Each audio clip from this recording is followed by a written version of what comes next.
Today on Sand Custom Grooves.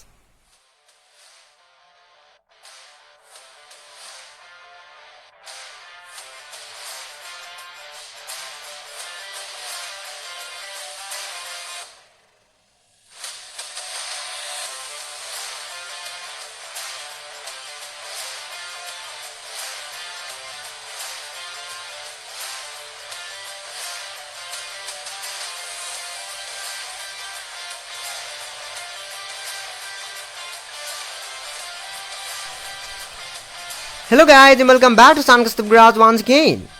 सो दोस्तों, हमारे आज के इस नए वीडियो में आप लोग रहने वाले एक बहुत ही यूनिकली कस्टमाइज की गई स्केल मॉडल, जो कि ओरिजिनली तो मैंने खरीदा था लेकिन इसे कस्टमाइज किया गया है सैंड कस्टम ग्रूव्स के खुद का स्टाइल में। सो आप गेस कीजिए कौन सी कार है।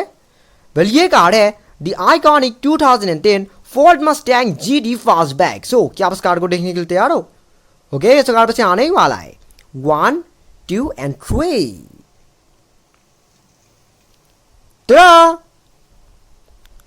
The fully customized 2010 Ford Mustang GT Fastback। ये देखिए,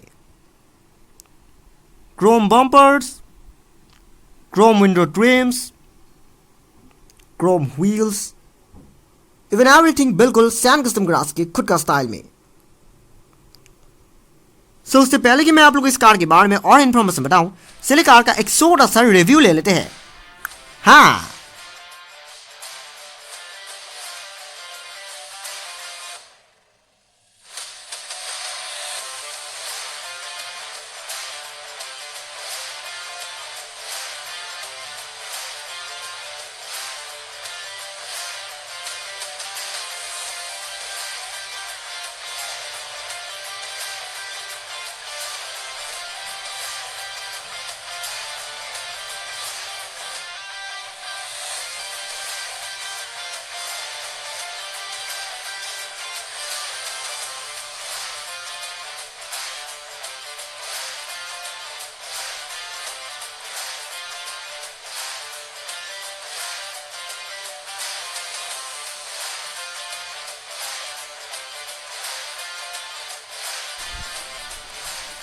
सो ये कार, वेल मुझे ठीक से याद नहीं है लेकिन आई थिंक मैंने ये कार 2016 या 17 में शायद खरीदा था। मुझे ठीक से इसलिए याद नहीं क्योंकि मैं वैसे भी मैं हमेशा स्केल मॉडल्स खरीदते रहता हूँ, तो इसीलिए मैं हमेशा भूल जाता हूँ कि मैंने कौन सी मॉडल कब खरीदा था। लेकिन ये मॉडल तकरीबन 3 से 7 साल पुरानी तो होगी। जब मैंने कार खरीदा था तभी एक्चुअल में एक सिंपल डार्क ब्लू कलर की मस्टैंग GT हुआ करता था। इसमें कुछ भी डिटेलिंग नहीं था, बस सिंपल ब्लू कलर की थी, लेकिन इसे बाद में कस्टमाइज किया गया था बिल्कुल क्लासिक मस्टैंग की तरह। ऑफ कोर्स अगर आप इनकी स्टाइलिंग को देखें तो इस तरह की स्टाइलिंग मॉडर्न मस्टैंग्स में कभी भी देखने को नहीं मिलता है। ये है तो 2010 की मॉडल, लेकिन इसे कस्टमाइज किया गया है बिल्कुल 65 और 66 के समय की ओरिजिनल फास्टबैक मॉडल की तरह। ऑफ कोर्स 67 और 68 की भी नहीं, ओरिजिनल फास्टबैक मॉडल जो कि 65 और 66 के समय में आया था। ये ओरिजिनल मस्टैंग फास्टबैक जो कि सबसे पहली मॉडल था, इसे बिल्कुल उस मॉडल की तरह कन्वर्ट किया गया है। आपको टेक्सचर की इस तरह की विंडो ट्रिम्स किसी भी मॉडर्न मस्टैंग्स में देखने को नहीं मिलता है और इसे बिल्कुल क्लासिक मस्टैंग में कन्वर्ट किया गया है। तो सबसे पहले बारी आती है कार की फ्रंट एंड की। अगर फ्रंट एंड की बात करें तो फ्रंट एंड में आपको देखने को मिलेगा क्रोम बम्पर। सो एक क्रोम नहीं है, बस सिल्वर है, लेकिन ओरिजिनल कार में तो बम्पर्स क्रोम हुआ करता था। मैंने सिल्वर बम्पर इसलिए लगाया क्योंकि वैसे भी क्रोम ट्रिम्स अच्छी तरह से लास्टिंग नहीं करती है, लेकिन तो सिल्वर वाली जो मटेरियल होती है वो हमेशा ही लास्टिंग करती है। यानी कि आपने इसे कहीं एक बार लगा दिया तो ये हमेशा ही उस जगह में रह जाता है, फिर कभी भी निकल नहीं आता है। इसलिए मैंने बम्पर को क्रोम बना दिया। ये एक्चुअली में क्रोम बम्पर नहीं है, कार की तो ओरिजिनल बम्पर है, बस उसके ऊपर एक सिल्वर कलर की स्ट्राइपिंग कर दिया गया है। लेकिन इस स्ट्राइपिंग की वजह से ये देखने में दूर से बम्पर जैसी दिख रही है।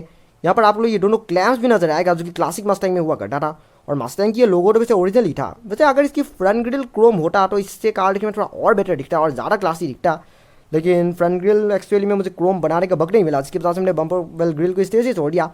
फिर कभी फ्यूचर में मैं ग्रिल के साथ भी कुछ ना कुछ करने की सोच रहा हूँ, और नीचे अगर एक लाइसेंस प्लेट भी लगा देंगे तो इससे कार देखने में और ज़्यादा बेटर दिखेगा, लेकिन अभी के लिए इतना ही काफ़ी है। सो नेक्स्ट बार ये आती है कार की साइड प्रोफाइल की। अगर साइड प्रोफाइल की बात करें तो साइड प्रोफाइल में भी आप लोग को देखने को मिलेगा बिल्कुल सामने की बम्पर की तरह ही क्रोम विंडो ट्रिम्स। वैसे क्रोम नहीं है, सिल्वर है, लेकिन ओरिजिनल कार में क्रोम होती है, इसलिए मैंने वेल क्रोम कहा है। सिल्वर होने की वजह से वेल ये कार में अच्छी तरह से नज़र आ रहा है, क्योंकि कभी कभी क्रोम अगर यूज़ करने से क्या होता है कि वो जब कार की कलर डार्क होता है तो क्रोम कभी भी नज़र नहीं आता है। सो इसलिए सिल्वर होने की वजह से ये बहुत दूर से नज़र आ रहा है। जो कुछ भी विंडो ट्रिम्स दिख रही है इस तरह के चीज़ें मॉडर्न मस्टैंग में कभी भी देखने को नहीं मिलता है। ये सब कुछ ओरिजिनल 65 और 66 की मस्टैंग से इंस्पायर है। हालांकि अगर इस छोटी सी विंडो की बात करें तो इस तरह की विंडोज़ जनरली 65 और 66 की शेल्बी GT350 में देखने को मिल रहा था, क्योंकि 65 और 66 की मस्टैंग फास्टबैक में यहाँ पर वो जो जाली जैसी चीज़ होती है, यानी कि जो ग्रिल जैसी जो चीज़ होती है, बस वही देखने को मिलता था। लेकिन इस तरह की एक विंडो जिसकी साइड में बॉर्डर्स भी होती है, ये 65 और 66 की शेल्बी GT350 से इंस्पायर्ड है। अगर डोर हैंडल्स की बात करें तो डोर हैंडल्स में भी आप लोगों को डिटेलिंग देखने को मिलेगा। साइड मिरर्स को भी मैं बाद में सिल्वर करने की सोच रहा हूँ, लेकिन वैसे ये ब्लू में भी इतना बुरा नहीं दिख रहा है। व्हील्स की बात करें तो व्हील्स वैसे एकदम स्टॉक कंडीशन की है, लेकिन ये देखने में बिल्कुल मतलब जो कुछ भी विंडो ट्रिम्स है इनके साथ एकदम अच्छी तरह से मैच भी कर रही है। वैसे ये ओरिजिनली सिल्वर था, मैं बाद में इनमें भी कुछ ना कुछ करने की सोच रहा हूँ, यानी कि अगर मैं थोड़ी व्हाइट बॉल करेंगे तो शायद दिखने में ज़रा और बेटर दिखेगा। सच कहूँ तो कार इतनी वेल ओरिजिनल व्हील्स के साथ भी इतना नहीं बुरा नहीं दिख रहा है, सो इसीलिए मेरे ख्याल से व्हील्स इतना ही काफ़ी है। सो नेक्स्ट बार आती है कार की रियर एंड की। अगर रियर एंड की बात करें तो रियर एंड में भी आपको देखने को मिलेगा बिल्कुल सामने की और साइड की विंडोज़ की तरह ही एक सिल्वर विंडो बॉर्डर। सो अगर इस विंडो बॉर्डर की बात करें तो इस तरह की कर्व एरिया जो कि 65 और 66 के समय की मॉडल्स में ही देखने को मिलता था, क्योंकि बाद वाले मॉडल्स में यानी कि 67 के बाद वाले सारे मॉडल्स में ये विंडो ट्री स्क्वायर बना दिया गया था, लेकिन ओरिजिनल 65 और 66 के मॉडल में ये विंडो ट्री कर्व होता था, यहाँ पर कर्व देखने को मिलता था। मैंने वो चीज़ अच्छी तरह से ध्यान में रखते हुए विंडो को इस तरह से डिज़ाइन किया है कि ये देखने में बिल्कुल 65 और 66 के मॉडल की तरह है, बिल्कुल सामने की बम्पर की तरह ही। पीछे के बम्पर में भी आप लोगों को डिटेलिंग नजर आएगा। मैं इन सिल्वर बॉर्डर्स की बात कर रहा हूँ, वैसे ये तो बम्पर नहीं है, लेकिन ये दूर से देखने में बिल्कुल बम्पर की तरह दिख रहा है। टेल लाइट्स की बात करें तो टेल लाइट्स वैसे तो फिलहाल एकदम स्टॉक कंडीशन की टेल लाइट्स है, जो कि इन कार्स में ओरिजिनली कंपनी से आया था, लेकिन मैं बाद में टेल लाइट्स के साथ भी कुछ ना कुछ करने की सोच रहा हूँ, यानी कि टेल लाइट्स को वेल मॉडिफाई करके या फिर इन्हें पूरी तरह से रिप्लेसमेंट कर देंगे बिल्कुल ओरिजिनल टेल लाइट्स के साथ, यानी कि ओरिजिनल क्लासिक मस्टैंग में जिस तरह की टेल लाइट्स होता था बिल्कुल उस तरह की टेल लाइट्स के साथ, जिससे कार दिखने में ज़्यादा बेटर दिखेगा। लेकिन सच कहूँ तो कार अब इतना भी पुरानी दिख रहा है और काफ़ी बहुत अच्छी दिख रही है। अगर आप इस कार को अच्छे से देखें तो अब ये कार एक्चुअल में मॉडर्न मस्टैंग नहीं बल्कि एक्चुअल में क्लासिक मस्टैंग की तरह ही दिख रहा है। आप खुद देख सकते हैं कि इन सब डिटेलिंग के बाद ये कार कितनी कमाल की दिख रही है। बस टेल लाइट्स में थोड़ी सिल्वर बॉर्डरिंग करने की ज़रूरत है, और अगर एक लाइसेंस प्लेट लगा देंगे तो इस कार में और बेटर दिखेगा। लेकिन ये कार अभी भी इतनी बुरी नहीं दिख रही है, और इस कार में डोर ओपनिंग के फंक्शन भी है, मैं आपको दिखाना चाहूँगा। ये देख सकते हैं आप। इंटीरियर में वैसे कुछ मॉडिफिकेशन डन नहीं हुआ है, क्योंकि इंटीरियर पहले से ही हाई क्वालिटी है और मैं इंटीरियर के साथ कोई छेड़छाड़ी नहीं करना चाह रहा था, सो इसलिए मैंने इंटीरियर को वैसे ही रहने दिया। सो ये एक्चुअली में इनोवेटर नाम की एक कंपनी का है, और इसका स्केल है स्केल 143 स्केल के होने की वजह से वेल इसका साइज़ कुछ ज़्यादा ही छोटा है, और उस वजह से थोड़ा मज़ा नहीं आता है। लेकिन खैर जो भी हो, साइज़ से कोई फ़र्क नहीं पड़ता। फ़र्क पड़ता है तो कार की डिटेलिंग और डिज़ाइन से। ये कार पहले इतनी कूल था कि वेल मुझे इस कार में और मॉडिफिकेशन करने का मन ही नहीं किया, लेकिन इन सब डिटेलिंग के बाद अब ये कार और भी ज़्यादा कूल बन गया। सो फाइनली वक्त होता है इस वीडियो को एंड करने का।